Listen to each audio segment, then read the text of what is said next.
She was my boss, my older sister, and my only real family. And in front of our entire team, she humiliated me without blinking. What she didn't know was that the moment she pushed me out, she walked right into a trap I didn't even know I'd set. If you've ever trusted someone and watched them betray you with a smile, this story is for you. Don't forget to like, share, and subscribe because what happens next will leave you stunned. I always thought family would be my biggest strength. Growing up, it was just me and my sister after our parents passed. We built everything together. Late nights, early mornings, from a two-room motel to a chain of five-star hotels. And when the board offered her the presidency, I clapped the loudest. Little did I know, the moment she wore that title, I became disposable. That Monday morning, she called a full staff meeting. I was still recovering from jet lag after flying in from our Dubai project, excited to present the expansion strategy we'd worked on together. But as soon as I walked into the conference room, I noticed something strange. No one met my eyes. Our CFO avoided me. My assistant looked nervous. Then she stood up and said it, without emotion, without warning. Effective immediately, my brother is stepping down from all operations. Her words echoed like a slap. There was no explanation, no discussion, just cold silence. I didn't argue. I didn't beg. I just stared at her. And in that moment, I saw it. A flicker. Not guilt. Fear. She was scared of something. I walked out quietly, but every step felt like I was walking away from my entire life. I sat in my car, numb. Not from the betrayal, but from confusion. Why? Why now? We were about to finalize the LA expansion deal. I had signed every paper. The land was under our joint trust. Unless my phone buzzed. Unknown number. I usually don't answer those. But something made me pick up. The voice on the other side whispered, "You don't know me, but I'm your sister's husband. And I think you should know what she's hiding from you." I didn't respond right away. Her husband? We'd barely spoken in the last few years. She always kept him distant from the business, claimed he wasn't interested in corporate politics. So why was he calling me now? "I don't have much time," he said quickly. "She thinks I'm in New York, but I saw what she did. She forged your signatures, on the land transfer, on the funding approvals, everything." My grip tightened around the steering wheel. "What are you talking about?" "She's been planning this for months, moving assets under her name. She even created a dummy company, made it look like it was yours, but she owns it. She cut you out slowly, and now she's erased you." It hit me like a punch in the chest. I remembered the nights we stayed up finalizing documents. I thought she was just being thorough, double-checking. She made me trust her with every single detail. I never even imagined she'd use it all against me. "And why are you telling me this now?" I asked, still trying to wrap my head around it. There was a pause. Then he sighed. "Because I made a mistake too, and now she's using it to ruin me. I don't care about the marriage anymore, but you don't deserve this." Before I could ask anything else, the call ended. I sat there for a long time. I wasn't angry, not yet, just cold, hollow. She took everything we built and turned it into a weapon. But here's the thing. She may have erased me from the office, but she forgot one very important detail. The land in LA, the one tied to our biggest expansion project, she only forged one signature, mine. She didn't know. I had never signed the final deed transfer. The property was still legally under my name, and that wasn't just real estate, it was her entire future. The next morning, I walked into our legal office, not as an employee, but as the sole owner of the most valuable piece of property in our entire hotel chain. The receptionist, unsure whether to greet me or call security, just stared. I didn't even flinch. I went straight to Mr. Halverson, our oldest legal advisor. The moment he saw me, he stood up surprised. "I was told you'd been fired?" "Yeah, I heard," I interrupted. "But this isn't a company matter, it's personal. I need you to file a hold on the LA property, effective immediately. No transfers, no permits, no development, not without my consent." He blinked, confused. "But Claire submitted documents."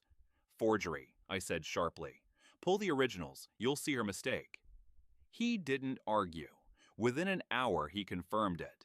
Claire had overlooked one signature, mine. The property still legally belonged to me, and any further development was now frozen. I left the building with a calm fury in my chest. Not because I wanted revenge, not yet, but because I knew I finally had the leverage. Claire thought she won. She thought pushing me out was the final step. But she was wrong.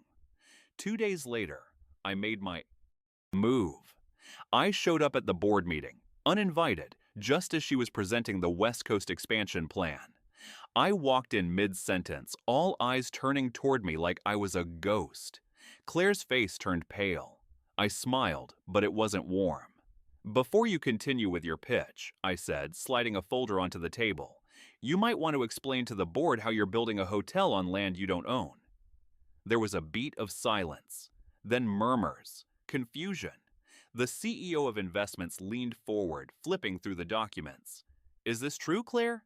These deeds are under his name." Claire's voice was thin. "There must be a misunderstanding." "No misunderstanding," I cut in. "She forged documents, bypassed approvals, and lied to all of you. And unless she admits it, I'm prepared to go public, including the press." Her hands were shaking. She knew she couldn't deny it. Not in front of these people. Not with legal proof staring her in the face. And right then, I saw it. Not fear, not guilt, but panic. She hadn't just made a power move. She had something to hide. Something much bigger than me.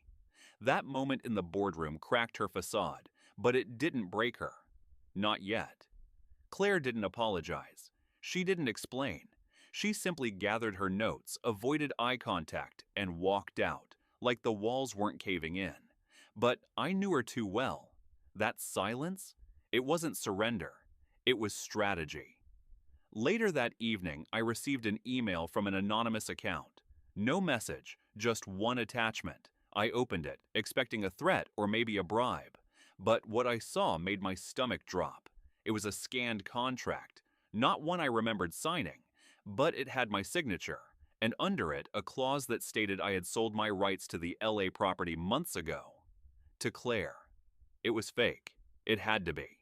But it was good, almost flawless. She was trying to erase my last hold over her. I stared at the signature for nearly 10 minutes. It looked real. The paper, the ink, it would pass a casual inspection. But I knew I didn't sign it. Not ever. The next morning, I met with Halverson again. "She's forging now?" he asked, eyebrows raised. "She's desperate," I said, "which means I'm close to something she doesn't want me to find." We did a handwriting analysis, hired a third-party verifier, and ran the document through every test. It was fake. The signature had been lifted from an old lease form and digitally inserted. She had crossed a line now. A criminal line. But the real twist didn't come from the lab. It came from the courier that showed up at my apartment that night. He handed me a manila envelope, no return address. Inside was a series of photos. Claire, with a man I didn't recognize. Private dinners, closed-door meetings, signed checks, offshore accounts. She wasn't just building a hotel chain. She was laundering money through it. And the LA project? That was her biggest front. It hit me like a freight train. She hadn't fired me because of sibling rivalry. She fired me because I was close to discovering something that could destroy her. And now, I had proof. I sat with those photos all night. My hands were shaking, not out of fear, but fury. Claire wasn't just manipulative, she was dangerous. And this wasn't just betrayal. This was fraud on a national scale. But I wasn't going to the police. Not yet. I was going to take back everything she stole and let her watch it crumble brick by brick. The next morning, I called a press conference. Not just any press, business outlets, real estate reporters, and a few faces Claire had charmed at past galas. I wanted this to be loud. Claire showed up, of course, calm, collected, like she still had control. Her eyes scanned the room until they landed on me, front and center. "This is my project," she said, mic in hand. "The LA development is a cornerstone of our company's future," I interrupted. "Is that before or after the money's cleaned through 3 offshore banks?" The room fell silent. I stepped up with a binder in my hand. Every photo, every transaction, every forged document. Screens lit up, gasps, murmurs, phones whipped out. Claire's face turned pale. She reached for her phone, probably to call legal, but it was too late. "This is fraud," I said, "and every investor you've lied to deserves the truth." She tried to speak, but nothing came out. That night, federal agents walked into her office and walked her right out in handcuffs. Turns out, she wasn't just laundering money. She was using shell companies to funnel investor cash into luxury assets for herself. Yachts, hidden condos, a second identity. The board removed her within hours. I was reinstated, unanimously. But I didn't stay. I didn't want the company anymore. I just wanted justice. As Claire sat behind bars, watching her empire collapse on national news, I handed over all the assets tied to the fraud, to the people she stole from, and then quietly, I disappeared from the spotlight. People still ask me if I regret giving it all up, but every time I walk past our old building and see her name removed from the plaque, I smile, because sometimes revenge isn't about shouting the loudest. Sometimes it's about letting the silence echo where their power used to be.